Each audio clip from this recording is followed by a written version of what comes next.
in T-minus 10 seconds. 10, 9, 8, 7, 6, 5, 4, 3, 2, 1. We have ignition. Hindustan ने जमीन से आसमान की ओर ये उड़ान चांद को मुट्ठी में करने के लिए भरी है। 7 आसमान पार जहां कहीं भी चांद है वो अब दूर नहीं। 14 जुलाई को धरती से शुरू हुए सफर में चंद्रयान 3 चांद की कक्षा तक तो कब का पहुंच गया। अब बारी है उसकी कक्षा से चांद की सतह तक के सफर की। अब वो वक्त आ गया है जब चंद्रयान 3 की प्रोपल्शन यूनिट के साथ चांद की कक्षा तक पहुंच चुके लैंडर विक्रम को चांद तक के सफर पर खुद निकलना होगा। अब वो वक्त आ गया है जब विक्रम लैंडर प्रोपल्शन यूनिट से अलग होकर चांद की कक्षा में चक्कर काटेगा। एक साथ चांद की कक्षा में कुछ चक्कर लगाने के बाद विक्रम लैंडर चांद की सतह की तरफ बढ़ना शुरू करेगा। 3-4 दिन के अंदर विक्रम लैंडर चांद की सतह की तरफ बढ़ता रहेगा।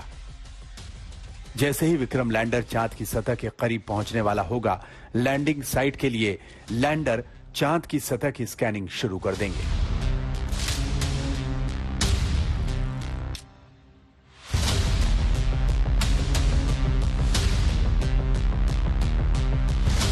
यह चांद का दक्षिणी ध्रुव है। विक्रम लैंडर जैसे ही लैंडिंग साइट की समतल जमीन को खोजने में कामयाब होगा, उसी वक्त चांद की सतह की तरफ उसकी लैंडिंग शुरू करा दी जाएगी। यहां क्षैतिज रूप से आ रहे विक्रम लैंडर को ऊर्ध्व यानी वर्टिकल रूप से मनूवर कराया जाएगा और फिर धीरे धीरे विक्रम लैंडर को चांद की सतह पर उतारने का चरण शुरू हो जाएगा।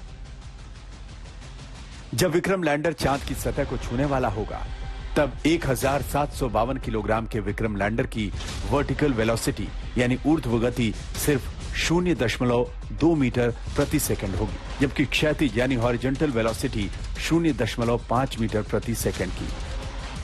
जब लैंडर विक्रम चांद की सतह पर उतरेगा, उस वक्त चांद की सतह से वो सिर्फ 12 डिग्री के कोण पर होगा, यानी बिल्कुल सुरक्षित।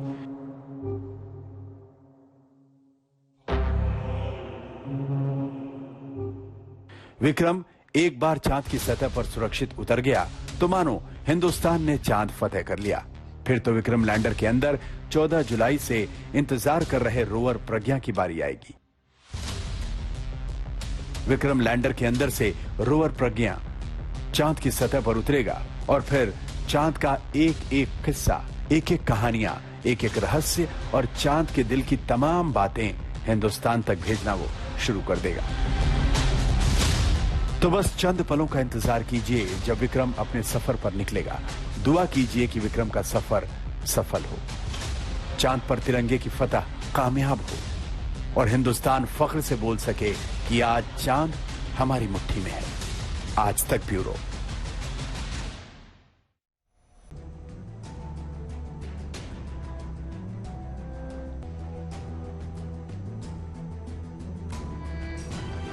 तो तारीख में भारत का मिशन मून 22 अक्टूबर 2008 को चंद्रयान 1 लॉन्च हुआ था।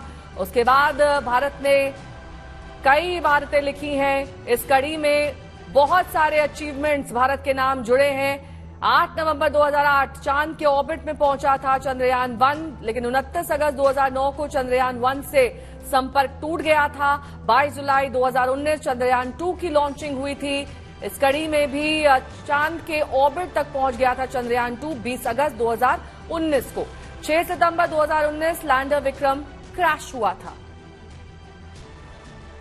14 जुलाई 2023 ऐतिहासिक दिन चंद्रयान 3 की लॉन्चिंग हुई थी और पूरी दुनिया ने देखा था कि कैसे चंद्रयान 3 का सफल प्रक्षेपण हुआ था। 22 अक्टूबर चंद्रयान 3 से निकलेगा विक्रम लैंडर और चांद पर विक्रम लैंडर लैंड करेगा। विक्रम साराभाई के नाम पर विक्रम लैंडर को नाम दिया गया है। आगे विक्रम लैंडर के अंदर से प्रज्ञा रोवर निकलेगा और चांद पर हो रही गतिविधियों को पूरी तरीके से इस सैटेलाइट के जरिए समझा जा सकेगा। लैंडर का नाम विक्रम रखा गया है, रोवर का नाम प्रज्ञान रखा गया है और चंद्रयान 3 से ये दोनों जुड़े हुए हैं। लैंडर के पैरों को मजबूत बनाया गया है। इस बार पुरानी सभी गलतियों से सबक लेते हुए ये पूरी कोशिश की गई है कि कैसे ये पूरा मिशन सफल हो सके। थोड़ी देर में चंद्रयान 3 की लैंडिंग होगी, प्रोपल्शन को लैंडर विक्रम को अलग किया जाएगा, लेकिन 23 अगस्त वो दिन जब इतिहास लिखने को तैयार होगा। हिंदुस्तान 6 दिन बाद चांद पर लैंड करेगा विक्रम। चांद पर पहुंचने के बाद प्रज्ञान लैंडर से निकलेगा। तो अब चांद दूर नहीं है, क्योंकि चंद्रयान 3 का सफल प्रक्षेपण जुलाई में हुआ था और अब लगभग 1.5 महीने बाद चांद की सरजमी पर यह लैंडिंग के लिए तैयार है।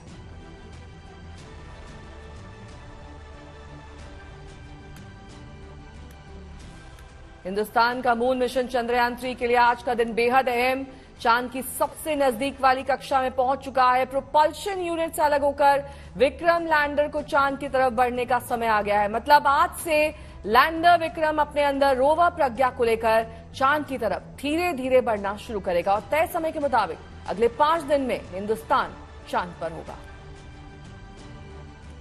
तो मिशन चंद्रयान की ओर एक बेहद अहम कदम भारत की ओर से, और लगातार इसरो इस बात की कोशिश करता रहा है कि अब इतिहास रचा जाए, इतिहास अब दूर ना हो।